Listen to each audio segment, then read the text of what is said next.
Irmãos, graças a Deus, vamos falar agora sobre Arão. Irmãos, Arão, filho de Joquebede, filho de Arão, irmão de Moisés. Miriam, a primeira, segundo vem Arão e terceiro Moisés, filhos de Joquebede. Provavelmente Arão era 3 anos mais velho do que Moisés. Porém, nós vemos que Arão teve uma participação muito importante acerca da libertação do povo de Israel do Egito, ou seja, a saída do povo de Israel do Egito. Ele foi o porta-voz de Moisés ali no Egito. Irmãos, nós vemos que quando Moisés tem encontro com Deus na sarça ardente ali, que ele fica 40 anos, vamos dizer assim, fora, nós vemos que Deus fala com Arão para encontrá-lo no deserto. Irmãos, alguns vão dizer que até é um escravo fugitivo, mas não vamos entrar nessa questão. A questão é que Arão foi porta-voz. Então, nós vemos, alguns vão dizer que Moisés era gago, que ele era pesado, mas não importa meu tamanho, meus irmãos, com isso, porque há uma divergência acerca disso. O que nós temos que entender é que Arão, ele era o porta-voz de Moisés, então, ou seja, quem falava era Arão.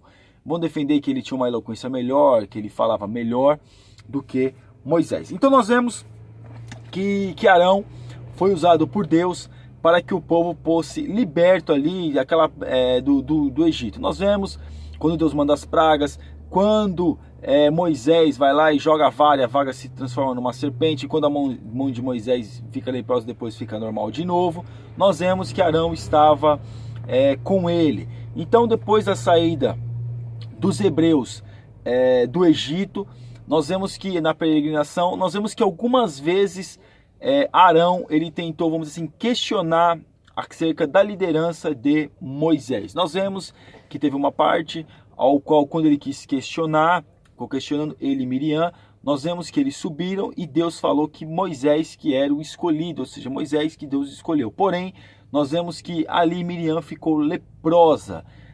Arão não ficou leproso, porque nós vemos que ele era sumo sacerdote, então não poderia fazer sacrifício. Mas nós vemos que, como nós estamos falando de questionamentos, que Arão, naquele momento, Miriam e Arão se reconciliam, pedem perdão, e Deus ali, ele, vamos dizer assim, tira a lepra de Arão. Não estou falando em ordem cronológica, porém, foram desses fatos. O outro fato também é que Arão foi escolhido, a tribo de Arão foi escolhida para poder fazer a oferta, poder fazer toda aquela parte do tabernáculo seria administrada pelos levitas, ao qual Arão fazia parte. Nós vemos que também um fato ocorreu na vida de Arão, muito triste, que Nadab e Abiú, os seus filhos, ofereceram fogo estranho a Deus, ofereceram fogo estranho, acenderam incenso, ofereceram a Deus fogo estranho, e Deus o fulminou. Porém, meus irmãos, com certeza Arão ficou triste, mas não se abateu com isso. Nós vemos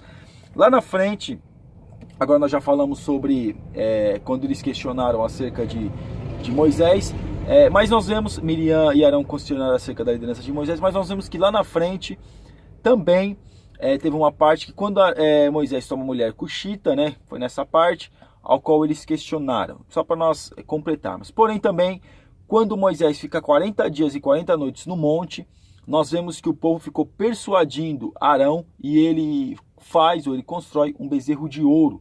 E quando Moisés desce do monte, nós vemos que pergunta para Arão, não acontece nada com Arão, que Arão com certeza reconheceu o seu erro. Porém nós vemos que aquele povo ali, vamos dizer assim, idólatra, alguns morreram.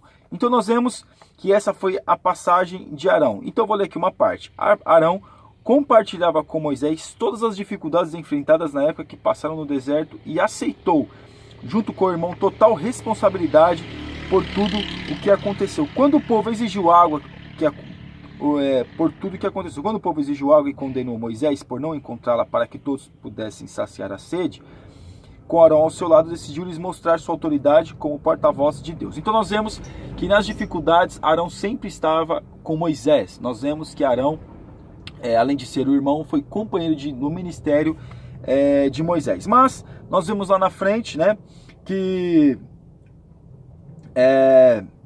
finalmente, depois de 40 anos de peregrinação pelo deserto, Arão, acompanhado de seu filho Eleazar e Moisés, foi ao topo do monte Hor, na fronteira com a terra prometida. Ali Moisés retirou as vestes sacerdotais de Arão e pôs sobre os ombros de seu sobrinho Eleazar.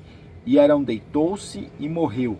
O legado sacerdotal que começou com Arão prosseguiu por 12 séculos com seus descendentes. Apenas os descendentes de Levi poderiam ser sacerdotes e os descendentes de Arão eram os mais importantes deles. Ou seja, não era somente ser da tribo de Levi, mas se fosse descendência de Arão, seria muito importante. Os sacerdotes da linhagem de Arão serviram o judaísmo em vários santuários sagrados no templo de Jerusalém, até os romanos determinarem o fim da adoração sacrificial dos judeus com a destruição do templo em 70 depois de Cristo, 12 séculos depois. Então nós vemos que muito tempo durou, vamos dizer assim, a descendência de Arão sendo protagonista ali no templo. E nós vemos que Deus, ele era com Arão, mesmo que Arão pecou, questionou acerca da direção de Moisés, porém foi uma figura muito importante no ministério de Moisés. Amém, meus irmãos? Que Deus abençoe. Amém.